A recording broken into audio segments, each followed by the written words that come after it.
Mi nombre es Sally Hemings. No tengo fecha de nacimiento. La historia de América me recuerda con la única distinción de ser una posesión.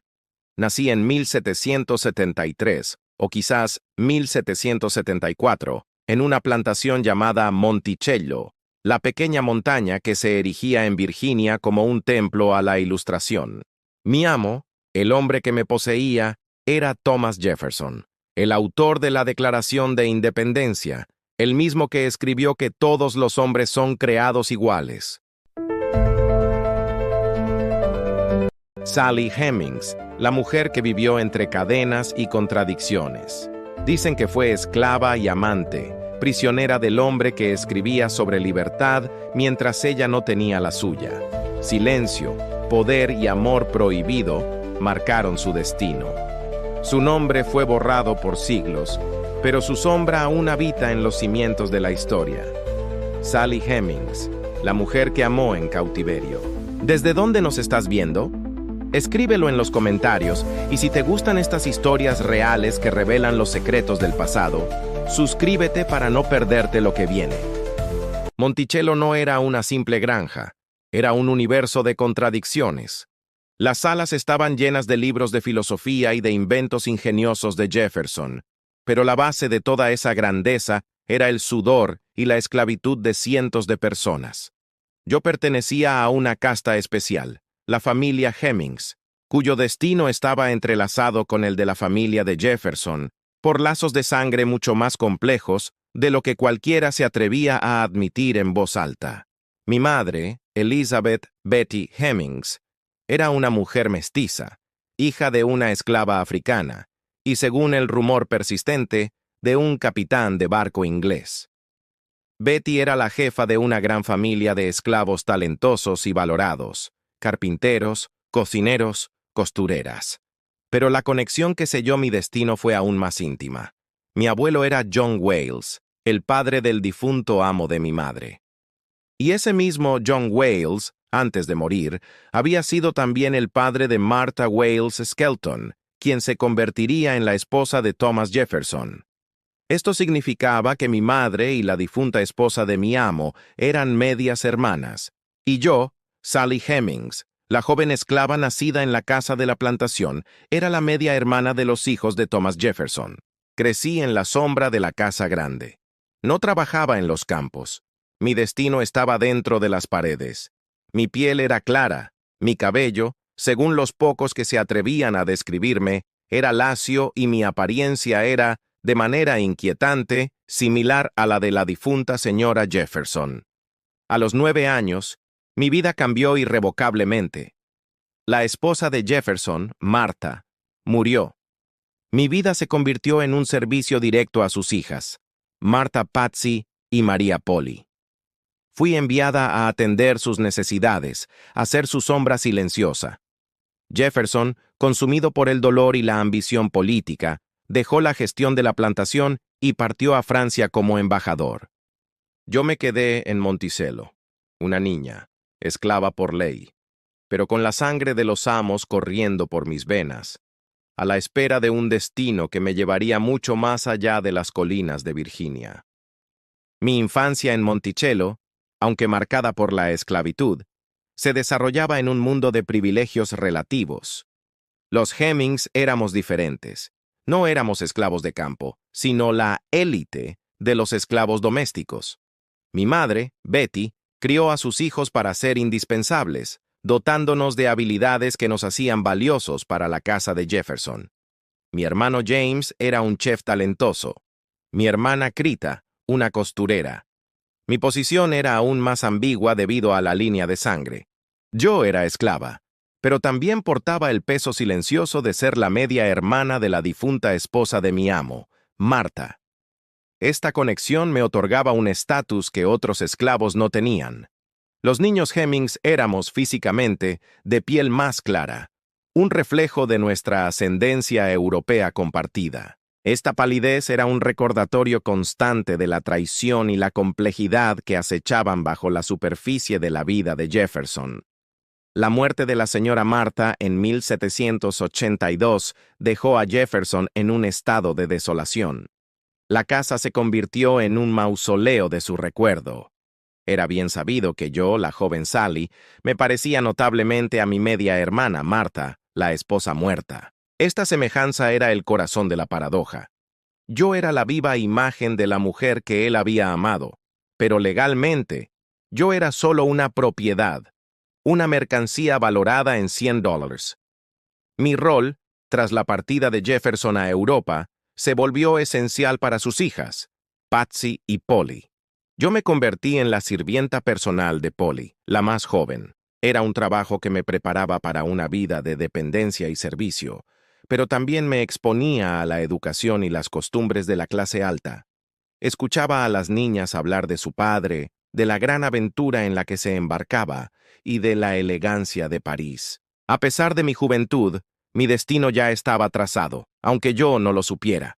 Mi hermano, James Hemings, había viajado a Francia con Jefferson para ser entrenado como cocinero. La ley francesa, a diferencia de la de Virginia, prohibía la esclavitud. Si un esclavo pisaba suelo francés, se convertía en un hombre o una mujer libre. Jefferson lo sabía. Y cuando, en 1787, decidió que su hija Polly debía reunirse con él en París, sabía que necesitaría una acompañante. Mis lazos de sangre con la difunta esposa y mi rol como sirvienta personal de Polly me hicieron la elección natural. Así fue como, a la tierna edad de unos 14 años, me preparé para el viaje que dividiría mi vida en dos. Dejaría atrás Monticello, la prisión de mi nacimiento, para embarcarme en una odisea a través del océano, sin saber que al tocar el suelo de Francia dejaría de ser una esclava. El viaje a París no sería solo geográfico, sería el viaje de una joven esclava a una mujer libre. Y esa libertad, aunque efímera, sería mi única moneda de cambio. El viaje a Europa en 1787 fue la bisagra de mi vida.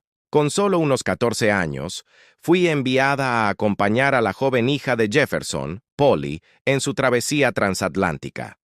Yo era la doncella de Polly, pero en el fondo yo era un artículo de lujo, parte del mobiliario humano que el embajador requería para mantener su dignidad. El contraste entre Virginia y Europa era asombroso. Primero, en Londres, donde fuimos recibidas por el futuro presidente John Adams y su esposa, Abigail. Recuerdo que Abigail Adams me miró con una mezcla de lástima y reproche.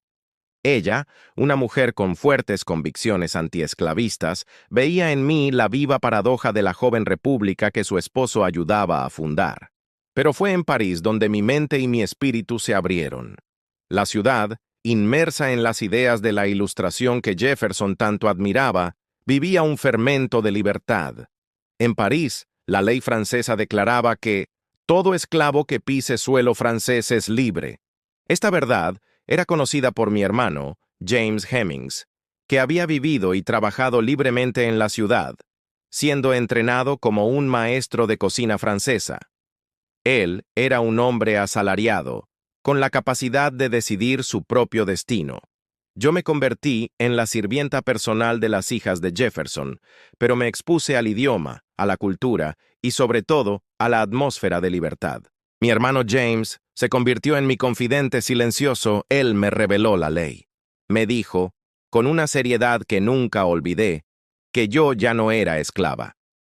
Que si yo simplemente me negaba a subir al barco de vuelta a Virginia, ningún francés me obligaría a regresar a la esclavitud. A mis 15 años, la revelación fue abrumadora. Tenía la libertad al alcance de la mano, el anonimato de París, el amparo de la ley y la compañía de mi hermano. Podría haberme quedado, podría haberme convertido en Marie, una mujer libre, pero en ese momento de elección crítica, otra relación comenzó a tomar forma en la casa de la embajada. Thomas Jefferson, el viudo solitario que llevaba años de luto, y yo, Sally Hemings, la joven esclava que se parecía tanto a su difunta esposa. Jefferson tenía 44 años. Yo, 15. La dinámica de poder era innegable. Él era mi amo, el hombre que me poseía legalmente, pero en París, él era también el hombre que por primera vez no me poseía. Fue en la ciudad de la luz donde la relación que marcaría el resto de mi vida y la historia de su legado comenzó.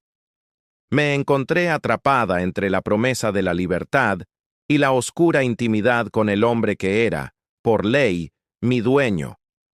Esta relación, nacida en un clima de libertad pero fundamentada en la desigualdad, me llevó a mi siguiente gran encrucijada.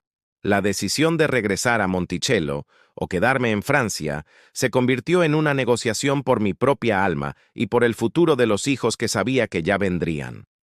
El tiempo en París, bajo el techo del embajador, me reveló una verdad tan clara como el sol. Yo era una mujer libre.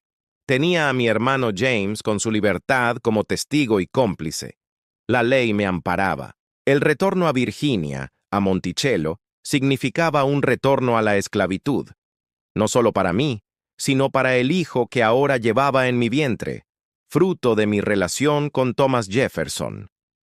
Yo tenía apenas 16 años, estaba embarazada de mi amo, y me enfrentaba a una de las negociaciones más profundas y desesperadas de la historia americana. Me enfrenté al hombre que había escrito el ideal de la libertad humana. La discusión no fue una súplica, fue un trato. Yo me negué a regresar. Le expliqué, con la calma y la dignidad que me había dado mi nuevo estatus, que si regresaba a Virginia, yo y mi hijo naceríamos en la esclavitud, pero si me quedaba en Francia, seríamos libres. El dilema de Jefferson era inmenso. Si yo me quedaba, mi fuga sería un escándalo diplomático que lo avergonzaría y expondría públicamente su relación.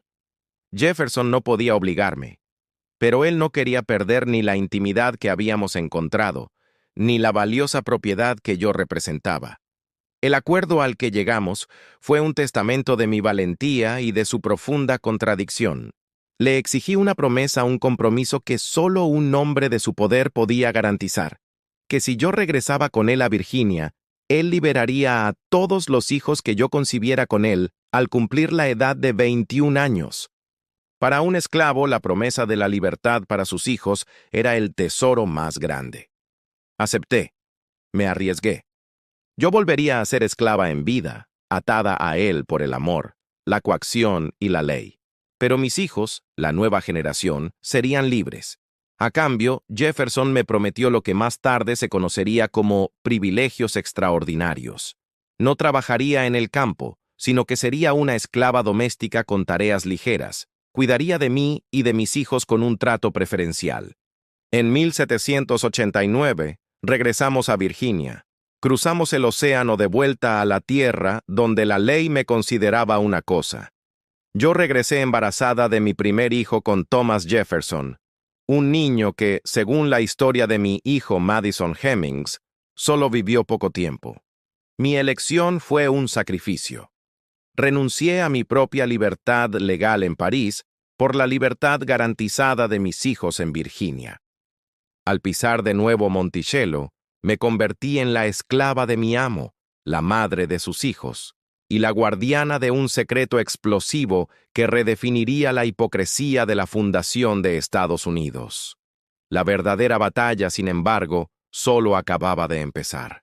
El regreso a Monticello marcó el inicio de mi vida en la sombra del hombre que se convertiría en el padre fundador. Ya no era la joven acompañante, ahora era la guardiana del secreto de mi amo y la portadora de su linaje. Mi estatus en la plantación cambió drásticamente, no por ley, sino por la negociación que sellamos en París.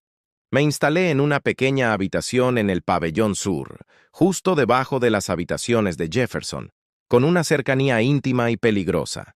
Mis deberes eran, como se me había prometido, ligeros y domésticos. Cuidar del guardarropa de Jefferson, ser la costurera y sirvienta personal. Yo vivía en el corazón de la casa grande, rodeada de mis hermanos, los Hemings, pero siempre bajo el yugo de la esclavitud. La relación con Thomas Jefferson se mantuvo con una regularidad sombría que duraría casi 4 décadas, hasta su muerte.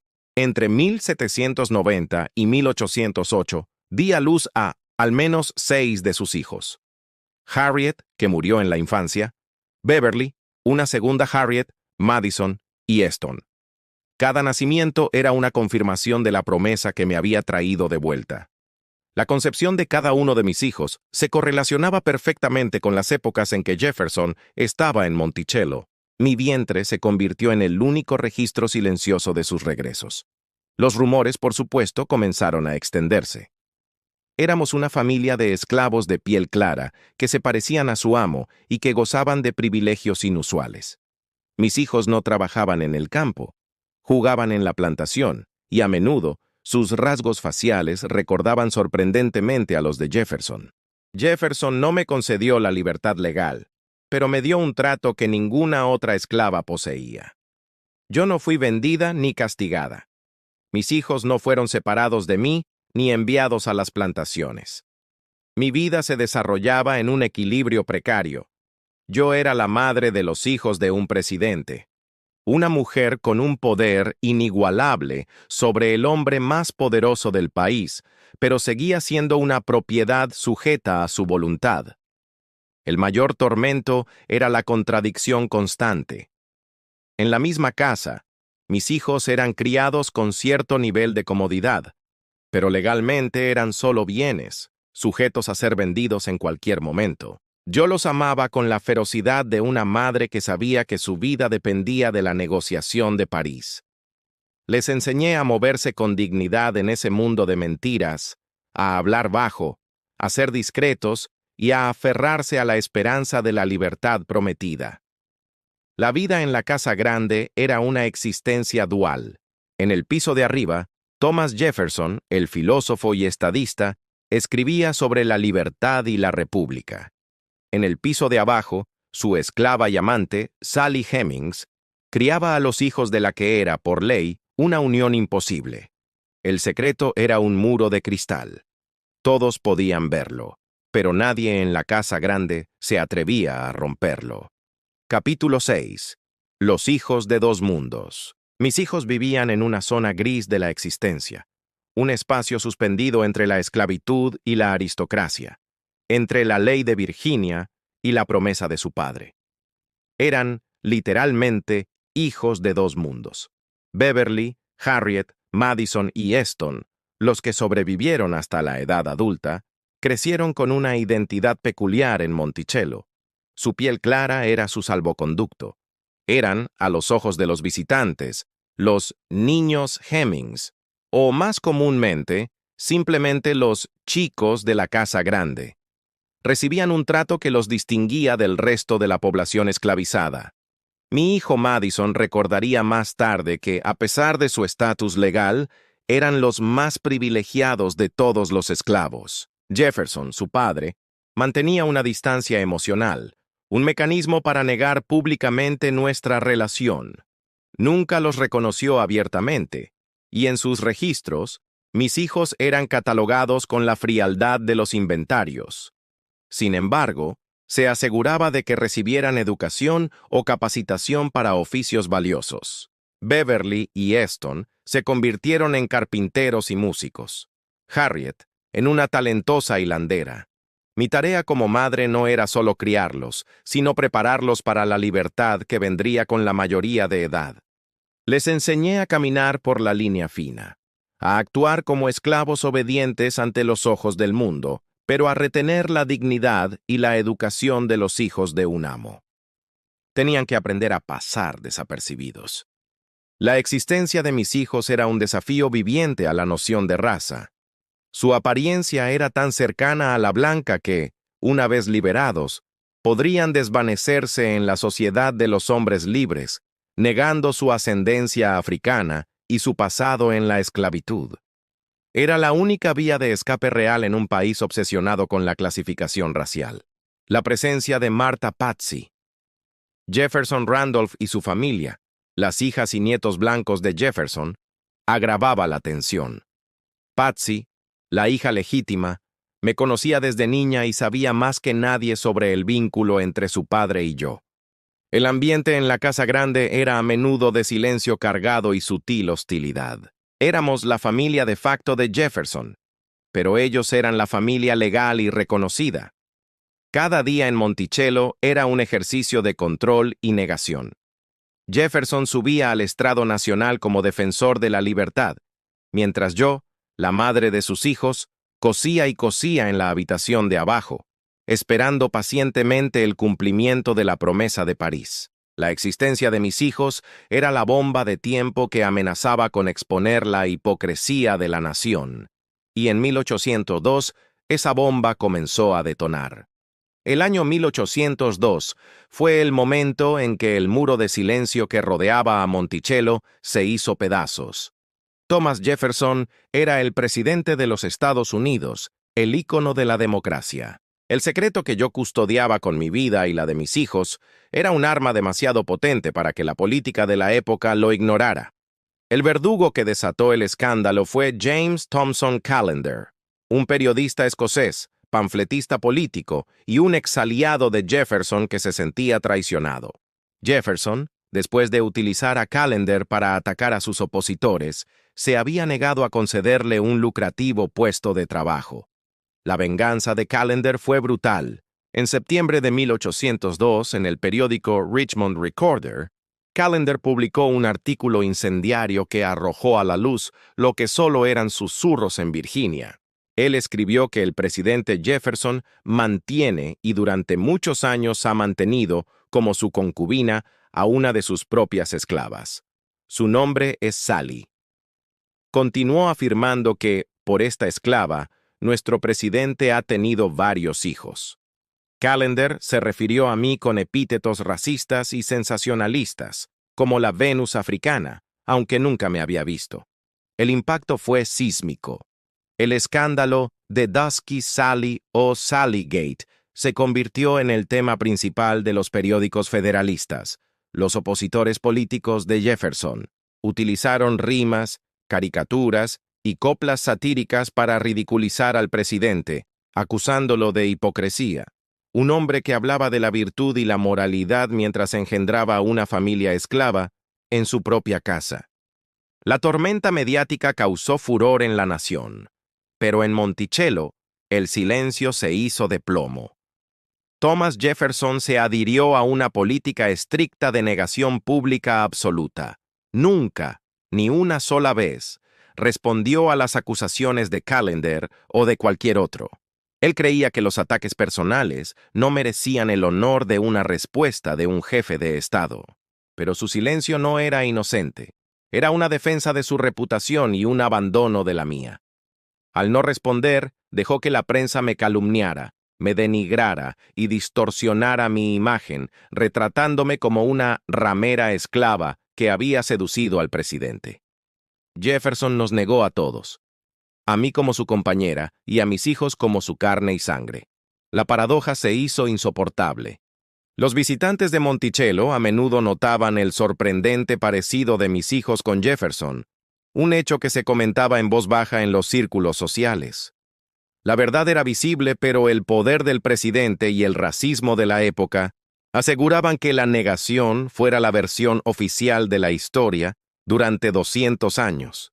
Mientras la nación discutía mi nombre, yo seguía cosiendo en la casa grande, criando a los hijos que se parecían a su padre, y esperando con fe inquebrantable que a pesar de la negación pública, Jefferson honrara el único pacto que me importaba, el Acuerdo de París. La libertad de mis hijos era todo lo que quedaba de nuestra relación. Las revelaciones de Callender no destruyeron la carrera política de Thomas Jefferson. De hecho, ganó fácilmente la reelección en 1804. La sociedad blanca de Virginia, ya fuera por cinismo o por prejuicio, eligió creer la negación implícita de su presidente o al menos ignorar el escándalo como un ataque partidista.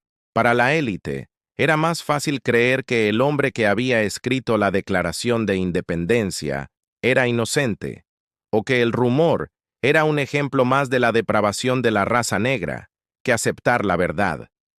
Para mí, el escándalo solo hizo la vida más solitaria.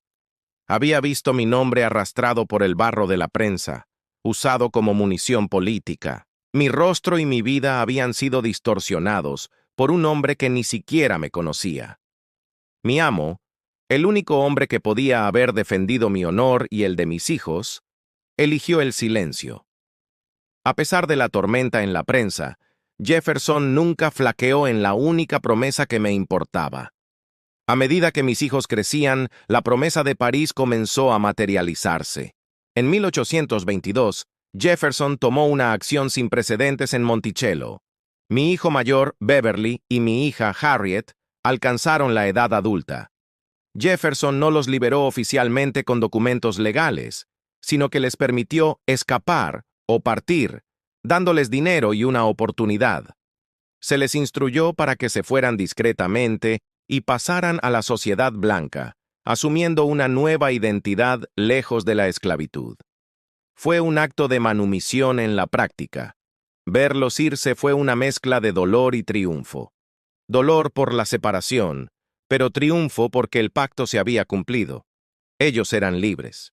Yo permanecí en Monticello con mis hijos menores, Madison y Eston. Mi vida continuó en su rutina de servidumbre íntima, un testimonio viviente del secreto.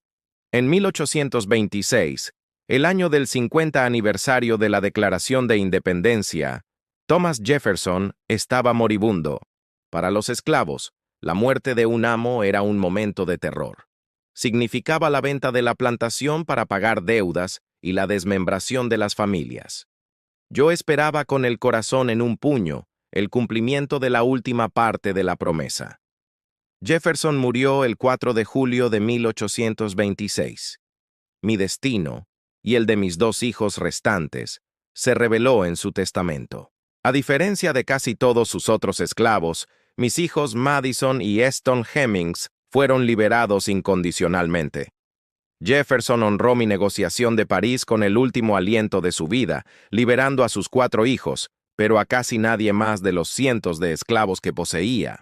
Pero, notablemente, Jefferson no me liberó a mí, su compañera de casi 40 años y la madre de sus hijos. Yo, Sally Hemings, fui legada a su hija, Martha Jefferson Randolph. Legalmente, seguí siendo una esclava. Fue Martha quien, poco después de la muerte de su padre y la venta de Monticello, me otorgó mi tiempo, permitiéndome ir a vivir libremente con mis hijos en Charlottesville. Nunca fui libre de jure, pero viví el resto de mi vida, hasta 1835, como una mujer libre, bajo la sombra protectora del pacto. El silencio de Jefferson, al final, fue roto solo por sus actos. Liberó a sus hijos, pero dejó la verdad de su relación sin confirmar, forzando a mis descendientes a luchar durante siglos por el reconocimiento de su linaje y la verdad de nuestra historia. Tras la muerte de Thomas Jefferson, mi vida continuó en Charlottesville, viviendo con mis hijos liberados, Madison y Eston. Dejé Monticello, el lugar de mi nacimiento y mi esclavitud, para siempre. Aunque legalmente mi estado era ambiguo, la hija de Jefferson me permitió vivir mis últimos 9 años como una mujer libre, cuidada por mis hijos que prosperaban como carpinteros y músicos. Mis hijos hicieron lo que les enseñé. Se integraron a la sociedad. Beverly y la segunda Harriet, los que partieron en 1822, desaparecieron por completo en la sociedad blanca del norte.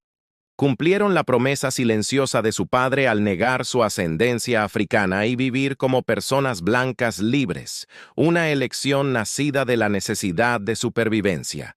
Madison y Eston Hemings permanecieron en la comunidad, viviendo como hombres negros libres, aunque su piel clara y sus habilidades les daban una ventaja. Eston, mi hijo menor, el que se parecía más notablemente a su padre, fundaría más tarde una familia que también terminaría pasando a la sociedad blanca en Ohio. Mi muerte, en 1835, fue silenciosa y no registrada por la historia oficial. No tuve epitafio ni reconocimiento, solo el amor y el recuerdo de mis hijos, los únicos testigos de mi verdad. El destino de mi historia quedó en manos de mi hijo, Madison Hemings. En 1873, él concedió una entrevista al Pike County Republican, donde finalmente rompió el silencio de décadas. Madison relató nuestra historia al mundo, confirmando el Acuerdo de París, la paternidad de Jefferson y el cumplimiento de la promesa de liberar a sus hijos. Pero la élite histórica, los descendientes blancos de Jefferson y la mayoría de los historiadores de Estados Unidos se negaron a creerle. Mi relato fue tachado de rumor malicioso, ficción negra y propaganda anti-Jefferson. Para proteger al padre fundador, se inventó una coartada. La paternidad de mis hijos fue atribuida a los sobrinos de Jefferson, los hermanos Carr. Mi verdad fue sistemáticamente borrada durante casi 200 años. La vindicación, sin embargo, llegó mucho después de mi muerte. En 1998, la ciencia acudió al rescate de la historia. Un estudio de ADN comparó el cromosoma Y de los descendientes de la familia Hemings y el de la línea masculina de la familia Jefferson. Los resultados fueron concluyentes. Se encontró una coincidencia entre la línea masculina de Jefferson y un descendiente de mi hijo menor, Easton Hemings. Aunque el estudio no pudo señalar directamente a Thomas Jefferson, ya que otros Jeffersons varones con el mismo cromosoma y visitaron Monticello, la evidencia histórica combinada con el ADN llevó a la gran mayoría de los historiadores a una conclusión ineludible. Thomas Jefferson fue el padre de mis hijos. Hoy, más de 2 siglos después, mi pequeña habitación en Monticello es reconocida. Mi vida es enseñada en los tours. Mi historia ya no es un escándalo a voces, sino una parte integral de la historia americana. Yo fui Sally Hemings, esclava, concubina, madre y negociadora. Viví en el corazón de la gran contradicción americana, la libertad escrita por un hombre que poseía a sus propios hijos. Mi vida, aunque nacida en la oscuridad de la esclavitud, finalmente arrojó luz sobre la verdad. Y esa verdad, aunque dolorosa, es la única que puede hacernos verdaderamente libres. Sally Hemings no escribió libros ni gobernó imperios, pero su silencio marcó para siempre la memoria de un país que hablaba de libertad, mientras negaba la suya. Hoy, su nombre resurge como eco de justicia y memoria. Si quieres seguir descubriendo historias reales que desafían el poder y el olvido, suscríbete. Así no te pierdes las verdades que la historia intentó borrar.